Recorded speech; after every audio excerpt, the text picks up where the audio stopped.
नमस्कार। आप देख रहे हैं हमारा खास प्रोग्राम शिक्षा मित्र और मैं आपके साथ आलोक। शिक्षा मित्र में हम हर बात करते हैं क्वालिटी एजुकेशन की, कैसे शिक्षा की गुणवत्ता को सुधारा जा सकता है और स्टूडेंट अपने करियर के लिए कैसे किसी विषय का चयन कर सकते हैं। शिक्षा मित्र में आज का विषय है पत्रकारिता और हमारे साथ स्पेशल गेस्ट के रूप में मौजूद हैं एआई ट्रेनर और मीडिया एक्सपर्ट श्री मनीष जैसल जी। सर, आपका बहुत बहुत स्वागत है स्वदेश 24x7 में। सर, पहला सवाल धन्यवाद है कि धन्यवाद। आज का जो पत्रकारिता है वो अब पहले जैसा क्यों नहीं रहा है? देखिए, पहले के समय से अब और बेहतर पत्रकारिता होने लगी है। इसमें जो मैं कुछ ऐड अगर करना चाहूँ, पहले जो टेक्नोलॉजी थी हमारे पास में, चाहे वो प्रिंट मीडिया की हो, इलेक्ट्रॉनिक मीडिया की हो, उसमें अब बहुत ज़्यादा बदलाव आ चुके हैं। अब आप एआई के समय में रह रहे हैं, तो एआई भी आपको हेल्प करने लगा है। बहुत सारे टूल्स आ गए हैं मार्केट में, जिन टूल्स के ज़रिए आप अपनी पत्रकारिता को निखार सकते हैं। अपने राइटिंग स्किल्स को आप चेंज कर सकते हैं, अपनी बॉडी लैंग्वेज को आप बदलने के लिए बदल सकते हैं। और इसीलिए अब पत्रकारिता का स्वरूप बदलने लगा है। अब देखिए, आप मोबाइल से पूरी पूरी रिपोर्ट आप बना सकते हैं। आप सिपुरी जा करके आप एक रिपोर्ट तैयार करते हैं और पूरे देश में वो वायरल भी हो सकती है। वो उस पे बहुत उसका मुद्दा जो है, जो कह सकते हैं कि जो सरकारें हैं, उन सरकारों तक वो बात पहुंच सकती है। तो मुझे लगता है कि अब समय बेहतर पत्रकारिता का है। जो छात्र इसमें आना चाहते हैं, उनके लिए ये बेहतर फील्ड है। सर, दूसरा सवाल है क्या टीआरपी और कॉरपोरेट के दबाव के कारण जो मीडिया की निष्पक्षता है वो जो है निष्पक्षता दबी जा रही है? बिल्कुल, माना जा सकता है कि कॉरपोरेट के दबाव में निष्पक्षता पर असर पड़ा है। लेकिन पूरी तरीके से ये नहीं कहा जा सकता कि अगर निष्पक्ष पत्रकारिता नहीं हो रही है। जो लोग आज भी फ्रीलांसिंग करते हैं, जो लोग आज भी स्वतंत्र पत्रकारिता कर रहे हैं, या कुछ ऐसे पोर्टल्स हैं जो अपने खर्चे से चलाई जा रही हैं, उनमें आप देखिए, वो ऐसी खबरें ला रहे हैं जो एकदम सत्ता पक्ष से एकदम विपरीत चल रही हैं। या या यही समाज है या यही सोसाइटी, आप ग्वालियर में आप देखिए, इसी समय सरकार भी, आप जानते हैं सरकार किसकी है, और एक खबर वायरल होती है पूरे देश में, चेतकपुरी सड़क सड़क में जो गड्ढा पाया गया है, गड्ढा मिला है, वो पूरे देश में वायरल हुई। तो ये नहीं कहा जा सकता कि दबाव में खबर नहीं आ रही है, क्योंकि सोशल मीडिया का युग है, खबर तो आएगी, खबर को रोक नहीं पाएंगे आप। हाँ, दबाव होता है, दबाव से इनकार नहीं किया जा सकता। निष्पक्षता डिपेंड करती है कि जो रिपोर्टर्स हैं, जो स्ट्रिंगर्स हैं, वो अपने मालिकों को या अपने बॉस को किस तरीके से खबर का प्रेजेंटेशन कर रहे हैं, उस पर भी डिपेंड करता है। सर, मेरा तीसरा सवाल है प्रिंट, टीवी और डिजिटल कौन सा मीडिया अब ज़्यादा भरोसेमंद माना जा रहा है? देखिए, आज भी अखबार को हम ज़्यादा भरोसेमंद मानते हैं, और उसके पीछे का कारण है, क्योंकि उसमें पूरा 24 घंटे का समय लगता है उस अखबार को निकालने में। उसकी पूरी प्रक्रिया है। लेकिन कई ऐसे न्यूज़पेपर भी हैं जहाँ पर खबरें मतलब कहें कि फेक न्यूज़ भी वहाँ भी पब्लिश हो जाती हैं। अखबार की अपनी एक लिमिटेशन है, क्योंकि समाज सोसाइटी जो हमारी है, वो अब बहुत टेक्नोलॉजी बेस्ड हो गई है। बहुत एक तरीके से हमें तुरंत खबरें चाहिए। आपके व्हाट्सएप पर तुरंत ब्लिंक होती है खबर, आप ब्रेकिंग में चले जाते हैं। इसलिए आपकी ज़रूरत भी है अब खबर को जानना कि आज ईरान इराक में क्या हो रहा है, यूएसए में क्या हुआ, नीदरलैंड में क्या चल रहा है, या इंग्लैंड में मैच हो रहा है, तो वो मैच हमारे पास अपडेट कैसे आएगी? इसी मीडिया के ज़रिए आएगी, इसी सोशल मीडिया के ज़रिए आएगी, इसी टीवी के ज़रिए आएगी। तो हमारी ज़रूरत के हिसाब से हमें टीवी पर भी भरोसा करना पड़ता है। और कुछ चैनल ने अभी जिस तरीके से खबरों का एक समंदर फैला है, फेक न्यूज़ और misinformation, disinformation, hoax, satire जैसी चीज़ें हमारे समाज में हैं, उनको चेक करने के लिए भी अब बहुत सारे टूल्स आ गए हैं। बहुत सारे फेक न्यूज़ डिटेक्शन सेंटर बनने लगे हैं। हर चैनल में अपने फेक न्यूज़ को वेरीफाई करने के अलग अलग सेक्शंस बना दिए गए हैं। तो आप भरोसा किया जा सकता है मीडिया के कंटेंट पर। लेकिन जागरूक दर्शकों को भी या श्रोताओं को भी यह समझने की ज़रूरत है कि उनके पास उनके व्हाट्सएप पर आई, उनके सोशल मीडिया प्लेटफॉर्म पर आई हर खबर सच नहीं हो सकती। उसको वेरीफाई करना बहुत ज़रूरी है। सर, क्या पत्रकार आज़ाद है या उन पर राजनीतिक दबाव बढ़ गया है? बिल्कुल, बहुत बढ़ गया है ये पत्रकारों पर राजनीतिक दबाव तो बहुत ज़्यादा होता है, लेकिन मैं कहता हूँ, मैं जब अपने छात्रों से भी बात करता हूँ, तो मैं कहता हूँ कि सिर्फ पत्रकारिता राजनीति कवर करने वालों की नहीं है। वो एक सिर्फ फील्ड है, एक बीट है। उसके अलावा भी पत्रकारिता है। दबाव होता है, लेकिन आप अपनी दूसरी बीट पर आप जाएं, जैसे सिनेमा की बीट है, एजुकेशन की बीट है, या इन्वायरमेंट की बीट है, स्पोर्ट्स की बीट है, उस पर भी तो काम करें। उसके पत्रकारों पर कोई दबाव नहीं लगता है। मुझे नहीं लगता कि कोई पत्रकार स्पोर्ट्स का कोई पत्रकार ये कहे कि उस पर कोई दबाव है, लेकिन सिर्फ एक राजनीतिक दबाव इसलिए हो जाता है क्योंकि ये फील्ड, राजनीति और पत्रकारिता का संबंध बहुत पुराना है, और उसके फायदे और नफा नुकसान सबको सब पता है। इस वजह से दबाव बना रहता है। लोग लड़ रहे हैं, लड़ाई लड़ रहे हैं और अपनी रिपोर्टिंग भी कर रहे हैं। मुझे लगता है समय आने पर इस पर भी कुछ ना कुछ होगा। क्या कभी आपको रिपोर्टिंग के दौरान दबाव या सेंसरशिप का सामना करना पड़ा है? मेरी तो पीएचडी ही फिल्म सेंसरशिप पर है। जी। फिल्मों में सेंसरशिप जिस तरीके से मैं देखता हूँ, वो रोज का एक अपना एजेंडा बन कर के सामने आता है कि कोई फिल्म आपकी, मैं सिनेमा के संदर्भ में बात कर रहा हूँ, क्योंकि पत्रकारिता के समय जब मैंने पत्रकारिता की, और अ, जब मैं अखबारों में लिख रहा हूँ या जब मैं टीवी चैनल्स के लिए लिख रहा हूँ, किसी न किसी वेबसाइट्स के लिए लिख रहा हूँ, तो मुझे तो ऐसा कभी दबाव, क्योंकि मेरी बीट ऐसी पॉलिटिकल रही नहीं है।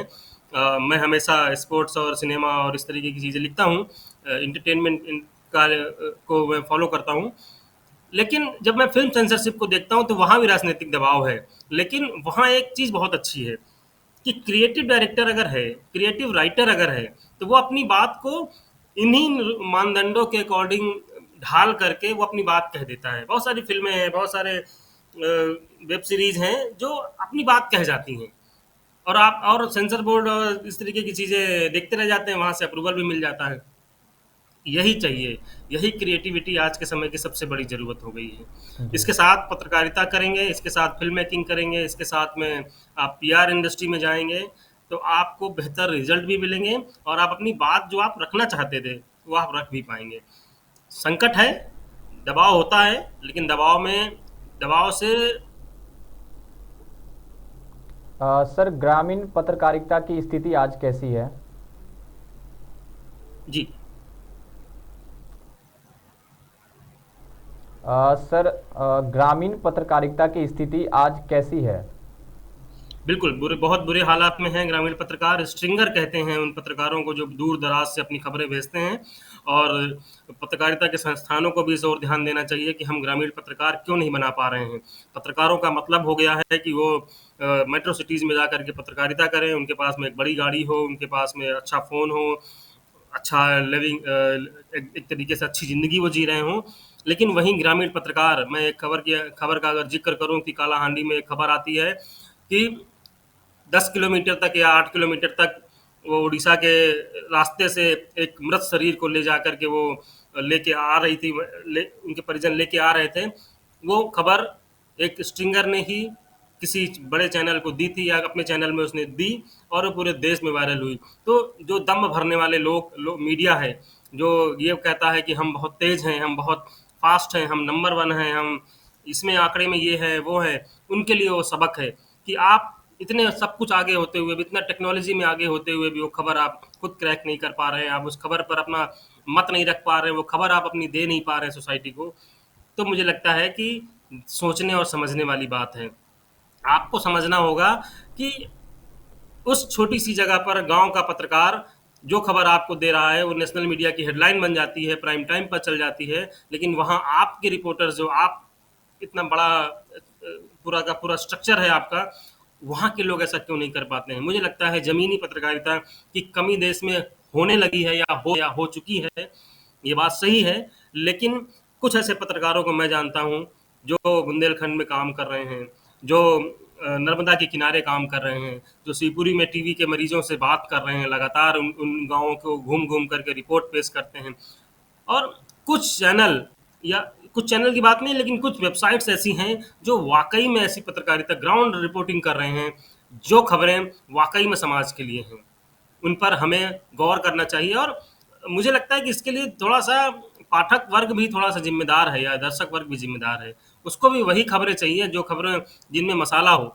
मसालों वाली खबरों से दर्शकों और पाठकों को भी थोड़ा-सा अलग होना चाहिए। अभी आपने देखा कि देश में एक बड़ा केस हुआ सोनम और राजा रघुवंशी का, उस पर पूरा का पूरा मीडिया उसमें शिफ्ट हो गया।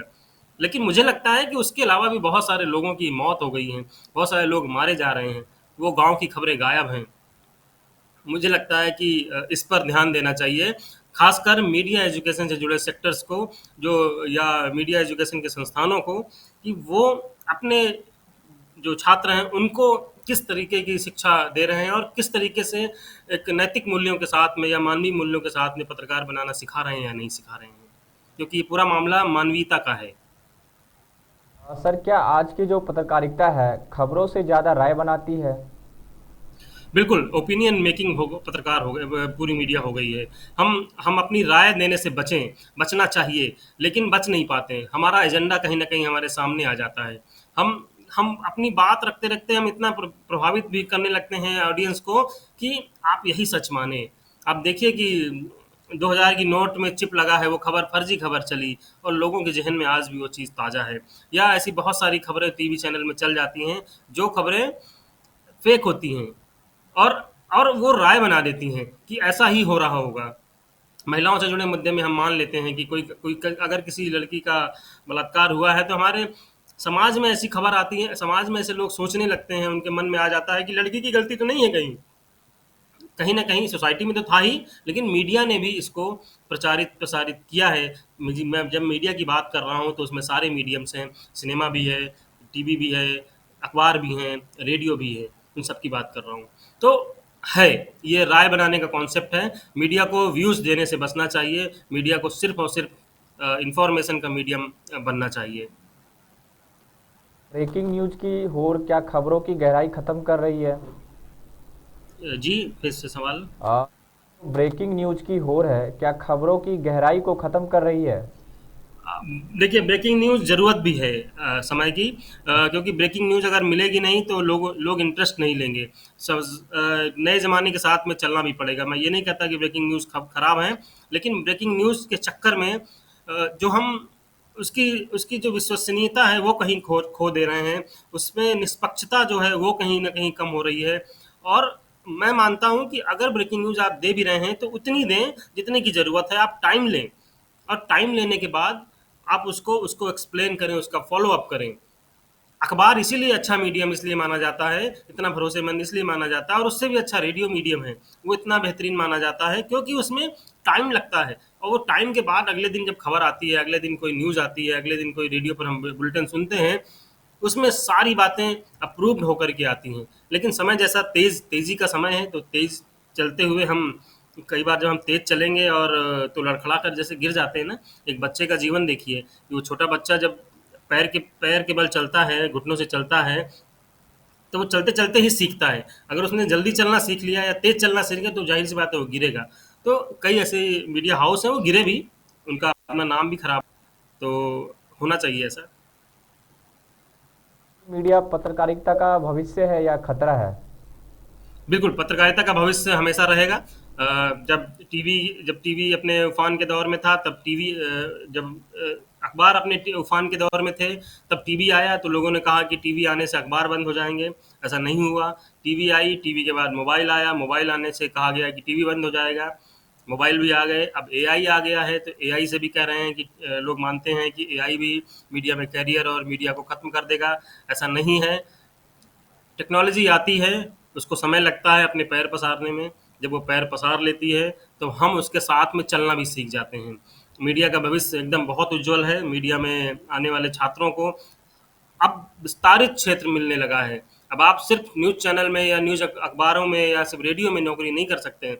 इसके अलावा भी तमाम सारे ऑप्शंस खुल गए हैं। पीआर में जा सकते हैं आप, मास कम्युनिकेशन की बहुत सारी फ़ील्ड्स हैं, क्रिएटिव राइटिंग्स की बहुत सारी फ़ील्ड्स हैं, कंटेंट राइटिंग की बहुत सारी फ़ील्ड्स अब सामने हैं हमारे, वहाँ पर भी आप स्कोप खुला हुआ है। तो भविष्य खतरे में नहीं है, हमेशा बना रहेगा। सर, पत्रकारिता की जिम्मेदारी और नैतिकता क्या है आज के ज़माने में? पत्रकारिता की नैतिकता पर तो बड़ा संकट है। मैं मानता हूँ कि उसकी नैतिक वैल्यू जो मूल्य हैं वो तो ख़त्म हो रहे हैं।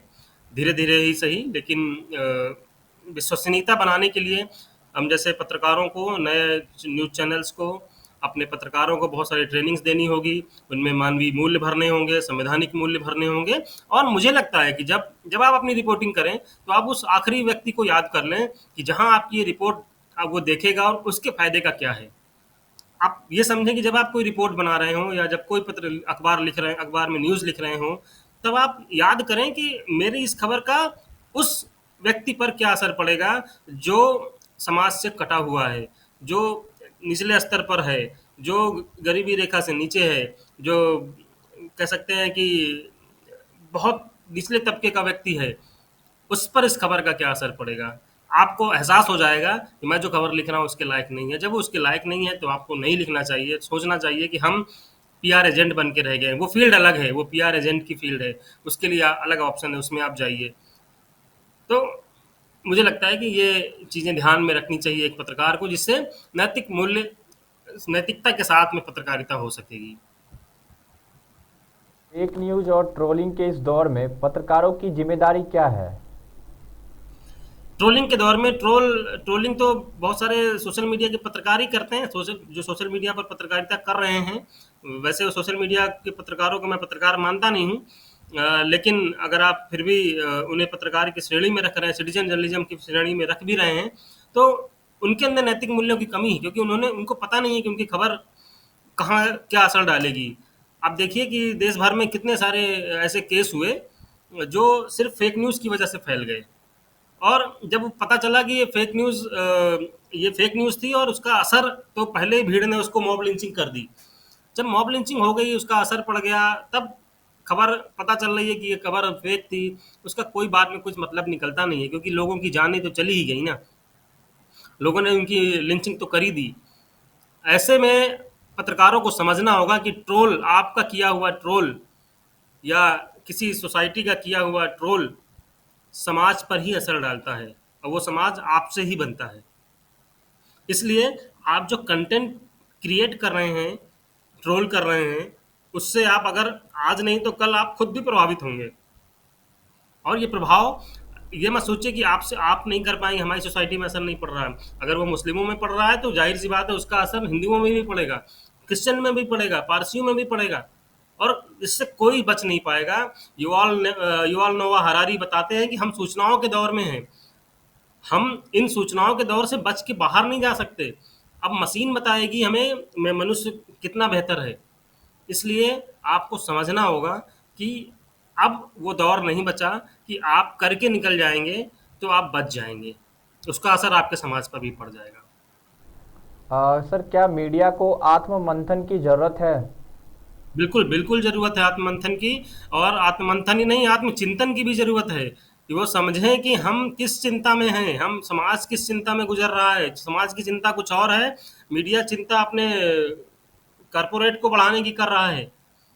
तब आत्मचिंतन और आत्ममंथन दोनों की जरूरत है, जिससे बेहतर समाज बन सके। मीडिया का पहला दायित्व है कि वह समाज की सुरक्षा के लिए जिम्मेदारी ले, समाज में एक वैमनस्यता का भाव पैदा करे।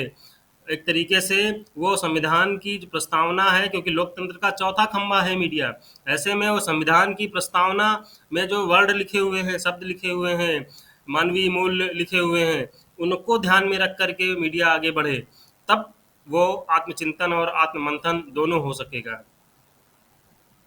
सर, क्या न्यूज चैनलों को आचार संहिता, कोड ऑफ कंडक्ट का पालन करना चाहिए? करना तो चाहिए, लेकिन हो नहीं पाता। इसके पीछे का रीज़न ये है कि अगर वो कोड ऑफ कंडक्ट के चक्कर में पड़ेंगे, करते भी हैं, कई करने बहुत सारे चैनल्स कर भी रहे हैं, लेकिन मुझे लगता है कि सरकारों को जब या जो भी एजेंसियां इनको बनाती हैं, कोड ऑफ कंडक्ट को क्रिएट करती हैं, तो उसमें मीडिया के लोगों को भी शामिल किया जाए, मीडिया के लोगों से भी सलाह मशविरा किया जाए। अब कौन सी खबर को आप दिखाना चाहते हैं, कौन सी खबर को नहीं दिखाना चाहते हैं, यह सिर्फ कोई राजनीतिक दल डिसाइड करेगा, तो वहाँ मीडिया की स्वतंत्रता पर भी असर पड़ेगा। ऐसा नहीं कह सकते कि जो रूल बन के सामने आ जाएं वो सत्य होंगे, क्योंकि उसमें भी उनका छिपा हुआ हिडन एजेंडा शामिल होता है। और जब आप किसी दूसरे के लिए एक नियम बनाते हैं, तो आप ये सोचिए कि ये नियम आप पर बने होंगे, आप पर बनाए जाएंगे, तो उसका असर क्या पड़ेगा। तो मुझे लगता है कि कोड ऑफ कंडक्ट का पालन होता है, करते भी हैं लोग, बहुत सारे चैनल्स कर भी रहे हैं, लेकिन उनमें भागीदारी बहुत सुनिश्चित की जानी चाहिए। और बिना भागीदारी के जब भी कोई काम होता है तो वो समाज के हित में नहीं होता। जी। सर, आज के दिन में युवा और पत्रकारिता का क्या भविष्य है? यूथ तो सबसे ज़्यादा यूथ है इस समय भारत में, जी। और युवा आ रहे हैं और अलग अलग फील्ड से आ रहे हैं।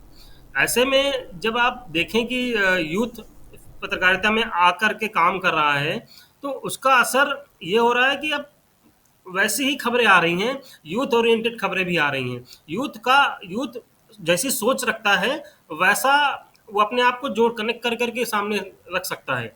यूथ के आने से एक और फायदा हुआ है कि हम कल्चरल डाइवर्सिटी की तरफ भी बढ़ रहे हैं। हम हम दो देशों के बीच में जो वो द्वंद्व था, वो शायद अब वैसा नहीं रहा। तो मुझे लगता है यूथ के आने से, क्योंकि वो यूथ अभी जनजी का यूथ आया हुआ है, या 1990 के बाद का जो यूथ है हमारे सामने है, वो बहुत अलग तरीके से सोचता है। और जब कई पीढ़ियां मिल करके कोई चीज़ सोचती हैं, समाज में काम करती हैं, किसी इंडस्ट्री में काम करती हैं, तो उसके असर बहुत डाइवर्स होते हैं। और यही डाइवर्सिटी तो भारत की पहचान है, और यही पहचान मीडिया की भी होनी चाहिए, ऐसा मैं मानता हूँ। डरते हैं? सर, क्या आजकल जो पत्रकारिता में लोग आने से डरते हैं? बिल्कुल डर भी रहे हैं, और इसके पीछे का कारण ये है कि छोटे शहरों से जो खबरें आ रही हैं कि इस पत्रकार को इस बिल्डर ने मार दिया, या इतने इस दीवार पे चुनवा दिया, ऐसी खबरें हतोत्साहित कर रही हैं युवाओं को। और ये एक तरीके का हिडन एजेंडा है। और ऐसे एजेंडे से दिक्कत बहुत ये हो जाती है कि असर उसका बहुत निगेटिव पड़ने लगता है। अब आप देखिए कि किसी भी अखबार के क्राइम बीट को उठा के देख लीजिए, और क्राइम बीट पे काम करने वाले लोगों की बहुत कमी है, क्योंकि ये बहुत ही ऐसी फील्ड हो गई है कि आप कभी भी मारे जा सकते हैं, कभी भी आपके खिलाफ केस हो सकता है, कभी भी आपको कोई बिल्डर उठवा सकता है, या ये समाज में है। और जब ये होता है समाज में, तो इसका असर आप पर ही पड़ता है। और इसीलिए लोग डर रहे हैं कि हम पत्रकारिता से वो करने से कोई मतलब नहीं है, सिक्योर नहीं है, कभी भी काम करना पड़ता है। तो देखिए, पत्रकार अगर आप बनने आए हैं तो चैलेंज तो लेके ही आए हैं। पत्रकारिता का पहला धर्म है कि आप समाज के लिए समर्पित हैं। जब आपके प्रति समर्पण हो जाता है ना, जब आप किसी किसी के प्रति समर्पण भाव में से जुड़ते हैं, तो मुझे लगता है वो समर्पण का भाव ही आपको आगे ले जाता है, और मीडिया ऐसा समर्पण मांगती है। तो खबरों से घबराएं नहीं, आना चाहिए सोसाइटी के लिए, समाज के लिए। आप लोकतंत्र का चौथा खंभा हैं, पिलर हैं, फोर्थ पिलर हैं। ऐसे में आपकी जिम्मेदारी भी है, आपका नैतिक दायित्व भी है, और तो आपने पहले ही सोच करके लिया होगा कि हमें इस फील्ड में आना चाहिए। जी। सर, आज के समय में पत्रकारिता में करियर बनाना कितना मुश्किल हो गया है? पत्रकारिता में करियर में थोड़ा आसान हो गया है। जी। बहुत सारे चैनल्स खुल गए हैं, बहुत सारे वेबसाइट हैं, अलग अलग मीडियम्स खुल गए हैं जिनमें छात्र जा सकते हैं। पहले के समय में सिर्फ रेडियो के नाम पर आकाशवाणी था, अब बहुत सारे एफएम चैनल्स खुल गए हैं, वहाँ लोग ट्राई कर सकते हैं। बहुत दूरदर्शन जैसे संस्थान थे। अब देश में बहुत सारे प्राइवेट चैनल्स खुल गए हैं, वहाँ रोजगार के अवसर हैं। और रोजगार के अवसर सिर्फ टीवी पर दिखने के लिए नहीं है, स्क्रीन पर आने के लिए नहीं है। इसके अलावा बहुत सारे ऑप्शंस हैं। आप क्रिएटिव राइटिंग कर सकते हैं, कंटेंट राइटिंग कर सकते हैं, खबरें लिख सकते हैं, आप ऑडियो रिकॉर्डिंग कर सकते हैं, ऑडियो इंजीनियर बन सकते हैं, कैमरा पर्सन बन सकते हैं, वीडियो एडिटर बन सकते हैं, एआई एक्सपर्ट बन सकते हैं, एआई एडिटर बन सकते हैं। अब तो एआई के आने के बाद और सारी बहुत सारी चीज़ें बन गई, फैक्ट चेकर बन सकते हैं आप। इसके अलावा मीडिया के अलावा आप अगर सिनेमा में जाना चाहें तो वहाँ बहुत सारी फील्ड्स हैं। पीआर एजेंसी में जाना चाहें तो वहाँ बहुत सारे काम आपको मिल सकते हैं। तो अब अवसर ज़्यादा हैं, लोग कम होने लगे हैं। लोगों को आने के पीछे पहले वही था, मीडिया लिटरेसी की भी कमी है। लोग समझ नहीं पाते कि मीडिया में आकर के, मीडिया का कोर्स करके हम सिर्फ पत्रकार बनेंगे, ऐसा नहीं है। पत्रकार बनने के अलावा भी बहुत सारे ऑप्शंस हैं, वहाँ पर भी आप जा सकते हैं। आजकल समाज में एक चर्चा है गोदी मीडिया। सर, ये गोदी मीडिया क्या है? आ, बड़े कह सकते हैं कि बड़े चैनल के एक, या स्वयं के एक पत्रकार हैं जो अपने आप को एनडीटी पहले और अब उन्होंने ये टर्म दिया, रवीश कुमार जी ने ये टर्म दिया है, गोदी मीडिया। वो कहने का सेंस उनका ये है कि किसी की गोद में बैठा हुआ मीडिया ही गोदी मीडिया है। इस यही शब्द, आप इसको इंटरप्रेट आप किसी भी तरीके से आप कर सकते हैं, लेकिन मुझे लगता है कि जब कॉरपोरेट कोई काम किसी चैनल को चलाता है, अब जाहिर सी बात है सारे मीडिया हाउस एक तरीके से वो किसी न किसी कॉरपोरेट हाउस से ही लगभग जुड़े हैं। किसी स्वतंत्र मीडिया कोई ऐसा बसा नहीं है, या बहुत सारे बहुत कम हैं। ऐसे में कॉरपोरेट के लिए काम करना ही एक पहला दायित्व बन जाता है लोगों का। लेकिन नैतिकता कहती है मीडिया की कि हमें ऐसा नहीं करना चाहिए। मैं यही अ, कह सकता हूँ इसमें कि जी। सर, आप एक युवा पत्रकार को क्या सलाह देना चाहेंगे? मैं यही सलाह देना चाहूँगा, पढ़ना शुरू करें, जी। किताबों से दूर मत भागें, अखबार पढ़ना शुरू करें और समाज को समझें। अपने आसपास के समाज को थोड़ा-सा ठहर कर सोचिए, जो आपने व्हाट्सएप की दुनिया से जो आपने समाज को समझा है, उससे थोड़ा दूर हट के आप खुद की आँखों से देखा हुआ समाज देखिए, महसूस करिए और फिर आप कोई खबर रिपोर्टिंग करिए, तो मुझे लगता है वो खबर आपकी ज़्यादा इम्पैक्टफुल होगी। सर, हमारे साथ जुड़े रहने के लिए आपका बहुत बहुत धन्यवाद। जी।